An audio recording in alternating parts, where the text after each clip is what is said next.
саламатсыз бе? Саламатсыз. Сыбайлас жемқорлықты болдырмау және оның алдын алуда қандай шаралар тиімді деп ойлайсыз? Ну, мы работаем в школе, я являюсь классным руководителем 11 класса, поэтому мы проводим классные часы, знакомим наших учеников с документами по борьбе с коррупцией. Это программа президента «100 шагов». Сегодня, например, проводился единый классный час, где мы вели беседу с учащимися по борьбе с коррупцией, об отрицательном отношении к коррупции. Проводим беседы индивидуальные с учениками, пропагандируем и воспитываем в наших учениках честность, порядочность, чтобы они могли отстоять свои права и вести борьбу против коррупции. Спасибо.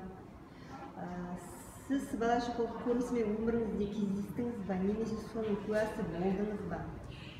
Я не встречалась с коррупцией, но мы много читаем, по телевидению смотрим, в социальных сетях просматриваем новые документы, которые пропагандируют борьбу против коррупции.